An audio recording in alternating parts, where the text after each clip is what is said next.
Olá, seja muito bem-vindo, seja muito bem-vinda em mais uma 10ª Arena Office aqui na House Decor e Expo Revestir. Nossa, vai chegando o final de tarde e a gente vai ficando meio maluco, né? Eu tô aqui com o Eduardo da Almab, eu sou o Hugo Mar Carvalho e a gente vai falar um pouquinho sobre mercado de corporativo. Como é que tá esse mercado? Olá, Guma, prazer estar aqui. Falamos há pouco tempo atrás no Meeting. E é um prazer para a gente estar participando aqui hoje dessa feira. O mercado está muito aquecido, graças a Deus. Não tem sido fácil os últimos anos para o mercado corporativo, né? Com lockdown, com home office. E essa retomada dos escritórios ao presencial, semipresencial, tem sido muito importante para o nosso setor. E estamos bem confiante que esse ano, o ano passado foi um ano muito bom e mesmo com todas as adversidades aí da economia, a gente está bem confiante que o nosso mercado vai continuar aquecido esse ano. E no caso, esse mercado aquecido, ele está muito mais em construções novas ou ajustes? Porque muita empresa, na época da pandemia, que mais ou menos nessa época já faz 5 anos, né, que a gente acabou entrando na área, na época de distanciamento social, muitas empresas devolveram lajes, né, e agora parece que todo mundo voltando é um Deus nos acuda onde eu enfio tanta gente assim. Quer dizer, não tanta gente, mas é gente, né? O negócio ele é feito de gente, todo negócio, seja ele tecnologia, seja ele na área de serviço, de comércio. Então, na pandemia teve todo esse movimento, inclusive das Big Techs. Não vai existir mais escritório, todo mundo vai trabalhar em casa. E funcionou bem por um período, né? Nós que somos do mercado corporativo, a gente sabia que em algum momento isso ia ter algum efeito colateral. E o efeito colateral é exatamente a perda de produtividade, a questão da saúde do colaborador, a cultura da empresa. Então hoje a gente está enfrentando um desafio gostoso, que é trazer essas pessoas de volta para o ambiente corporativo. E existem diversas demandas, né? Empresas que estão que devolveram o seu espaço e que estão ocupando um espaço novo. Então é uma reinauguração. Existem retrofits de empresas que não devolveram o seu espaço e agora estão adaptando a nova realidade de um escritório mais colaborativo, menos formal. E existem empresas que, como você falou, que cresceram, que era mais fácil crescer na pandemia, né? Um funcionário em casa, com uma internet caseira. E agora, com esse retorno, o escritório que eles tinham não cabe mais. Então, hoje, existe essa demanda. E também existe a demanda de uma empresa que estava num prédio mais antigo, com um valor de metro quadrado elevado e com as entregas recentes que o mercado está absorvendo, existe uma oferta interessante, de valores interessantes, de escritórios mais modernos, de prédio mais moderno, de localizações mais interessantes, inclusive na questão de transporte urbano. Então a gente está com várias demandas em vários tipos de processos e situações. Até porque assim, a mobilidade hoje é um fator crucial na hora até de escolher onde você vai trabalhar, né? Porque ninguém está afim de ficar 2 horas no trânsito para ir, mais 2 para voltar, né? Então, e tem a questão também agora das mudanças climáticas, né? Que dependendo de onde você está, você fica na empresa e não sai.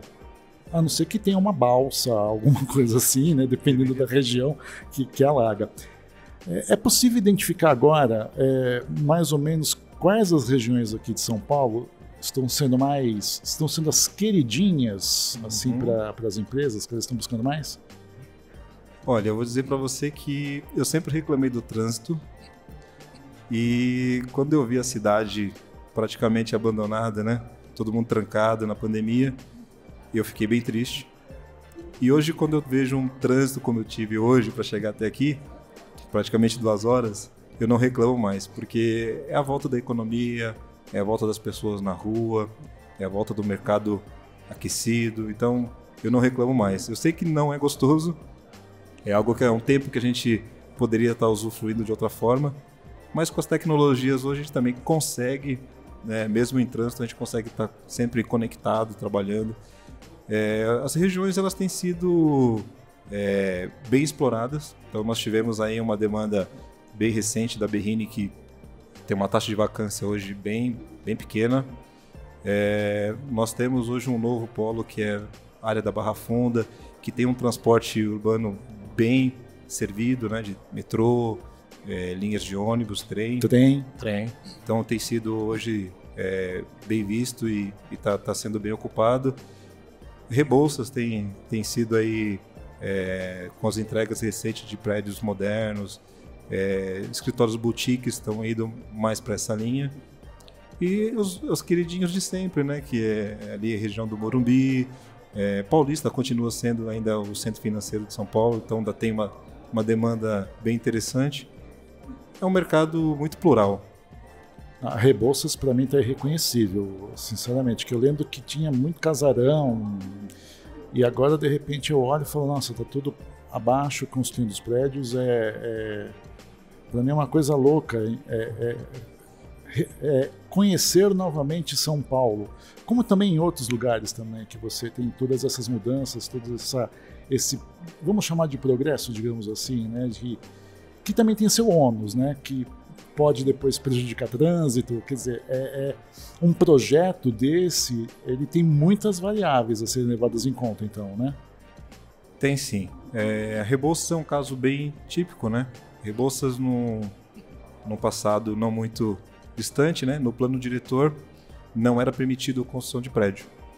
Então no novo plano diretor é permitido construir prédio em um lado da Rebouças e o outro lado não é, por isso que ainda não tem ainda prédios. Então da pandemia para cá, e aconteceu curiosamente durante a pandemia. Muitos prédios foram sendo levantados e construídos, e esse era o nosso termômetro, né? Não era possível ter tantos prédios corporativos sendo construídos e o mercado corporativo morrer. Então ali gera uma seta, gera uma direção. E os prédios são realmente muito bonitos. Hoje tem metrô, tem corredor de ônibus, tem uma fartura enorme de serviços próximo, né? Muitos restaurantes, muitas áreas de serviços. Os valores têm sido bem competitivos, muito competitivos, então tem sido absorvidos a metragem assim em larga escala. Um projeto, digamos assim, se manter bem em pé, né?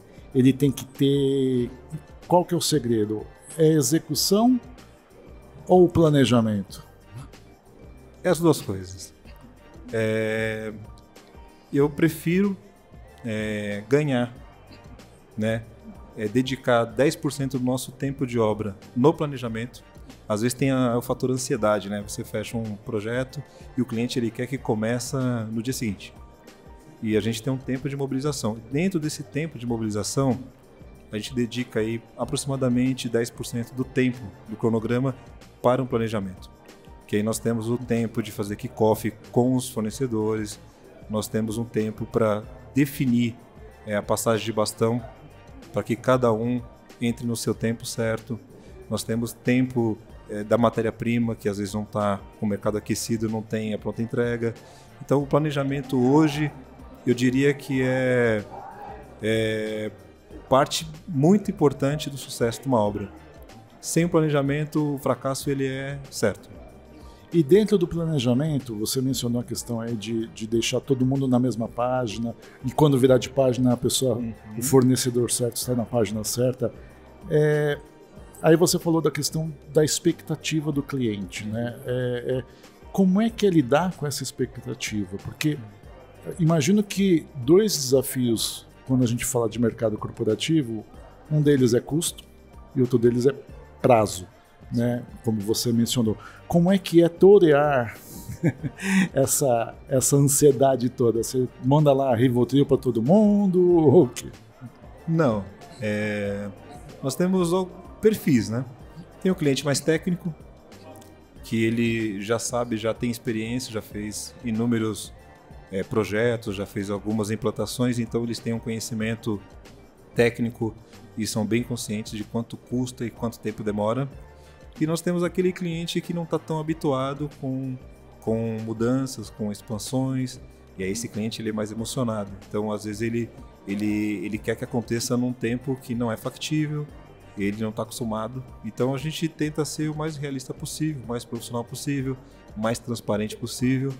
E a questão da confiança. Quando o cliente ele sente que ele está em boas mãos, que tem uma equipe muito competente, assessorando, dando todo o respaldo, a gente consegue mostrar para ele que o tempo do planejamento já está em obra.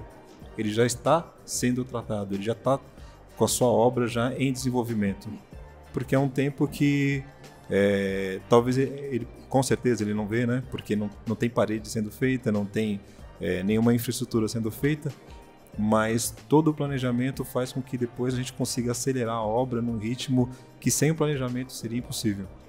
Você falou de fornecedores, falamos de expectativa do cliente, e tem uma relação muito estreita quando a gente fala de expectativa do cliente, daquilo que o cliente vê do teu trabalho com o fornecedor. Que o fornecedor lá na ponta é a tua marca, né? Como é que é lidar com os fornecedores? Porque construção tem um problema sério de mão de obra também, de encontrar fornecedores bons. Muitos profissionais estão ficando velhos, não tem uma geração nova que possa substituí-los. Como é que é escolher o fornecedor bom para o projeto? Bom, nós temos uma pessoa dentro do nosso escritório que ela é dedicada à homologação de fornecedores, exatamente porque nós representamos, na maioria dos casos, algum parceiro de arquitetura, nós associamos a nossa marca e nós sabemos que o nosso fornecedor ele também representa a nossa marca e nós não queremos ser mal representados. Então nós temos um risco, né? Nosso setor ele é repleto de riscos, né? Então a gente tem o risco da qualidade, nós temos o risco do comportamento. Então a gente tem um critério de homologação um pouco rígido, mas ao mesmo tempo parceiro, de entender o tamanho daquele fornecedor, de entender o momento que ele está passando, quais as sinergias que a gente tem de operação, soma forças, né? Então, quanto mais a gente conversa com os fornecedores, principalmente no mercado aquecido, onde a gente começa a ter um problema sério de gargalo, né, de fornecedores, então a gente procura trabalhar fornecedores que já estão no mercado, que já têm experiência, e aqueles que a gente eventualmente vem a trabalhar assim, inicialmente um fornecedor que não é de mercado, a gente começa num projeto um pouco menor, a gente vai sentindo qual é o comprometimento dele, qual é a qualidade que ele tem. A gente tem alguns critérios restritivos que a gente não gosta que o nosso fornecedor quarteirize a sua operação, porque aí a gente realmente perde totalmente o controle. Então, nós temos já ao longo desse tempo já uma forma de trabalhar, algumas etapas que a gente não pula de forma alguma, né? A gente prefere às vezes declinar de algum processo do que pular alguma etapa. E dentre elas está a homologação de fornecedores. Isso é primordial. Do que eu conheço de vocês, um aspecto fundamental é a sustentabilidade. Imagino que isso também faça parte dos critérios de escolha de fornecedores. Mas sustentabilidade hoje é muito papo, pouca ação? É muito papo ainda e pouca ação. É muito marketing, né? Então a palavrinha do momento ESG ficou bem difundida, mas a gente sente lá na ponta que ainda é o trabalho com o fornecedor. Então a gente tem hoje um trabalho de não é só pedir caçamba e jogar fora, evitar o desperdício. Então a gente tem, por exemplo, recentemente eu tive um fornecedor que cortava uma placa de drywall e jogava 60% na caçamba. Então a gente tem sempre, embora a gente tenha um conceito, às vezes o cliente compra esse conceito, se a gente não trabalhar bem todas as cabeças, a gente tem um desperdício grande. O nosso setor ele é altamente poluente e existe já uma ideia fixa das pessoas que reaproveitar dá trabalho. Eu prefiro trazer a madeira nova, cortada, do que levar a madeira, reaproveitar, vou gastar com frete, vou ter... Então as pessoas pensam sempre nessa ideia fixa do novo, sendo que ninguém olha no final da ponta para onde vai aquele material, o tempo que ele vai ficar na natureza, que acaba voltando como um malefício para todos nós. Então, está dentro do nosso propósito, né? A OMAB vem disso, de ter um respeito muito forte com a área social, uma preocupação muito grande com a área sustentável. A gente torce para que deixe de ser somente marketing e seja realmente um fato concreto, não só na nossa empresa, como todas, né, que estão no mercado, que deixe de ser um produto reciclável e seja realmente reciclado. A gente está chegando no final, mas antes da pergunta fatídica, eu queria saber de você qual que é a importância de estar num evento como esse. Guma, é fundamental. A gente que vive numa correria, essa pressão do prazo, essa pressão de muitos orçamentos, muitos projetos, locais diferentes, dia, noite, finais de semana, quando a gente tem a oportunidade de vir para um evento como esse e encontrar muitas pessoas, a gente sair da caixa. É aqui onde a gente consegue realmente voltar para a essência. A gente consegue se desacelerar e bater um papo como esse e tantos outros que a gente já teve hoje, que teremos no decorrer dos dias, né? Então é realmente a gente voltar para a nossa essência. Tomar um cafezinho depois, Tomar né? um cafezinho. Agora a pergunta que acho que todo mundo lá do outro lado da tela está imaginando o que eu vou fazer e o que eu vou fazer. Qual é o projeto dos seus sonhos? O projeto dos meus sonhos é aquele que o cliente não olha preço e sim valor. Eu sei que é meio utópico isso, né? Mas cada vez a gente trabalha mais com preço de metro quadrado. Eu acho que o projeto ideal é aquele que o cliente deixar de olhar o preço de metro quadrado e ele comprar o conceito como um todo. Esse é o meu projeto dos sonhos. Tomara que ele se realize. Poxa, espero que quem veja esse nosso bate-papo aqui se interesse. Sim, vamos cruzar os dedos para que ele se realize. E mais uma vez, obrigado a você que está nos assistindo aqui na 10ª Arena. Falei com o Eduardo da OMAB. Estamos aqui na House Decor. Anotei porque não consegui decorar. Acho que usando o decorar, acho que eu consigo. E na Expo Revestir. Eu sou o Gumar Carvalho e até o próximo painel bônus. Ninguém gosta que eu fale bônus, mas é bônus. Tá bom? Até!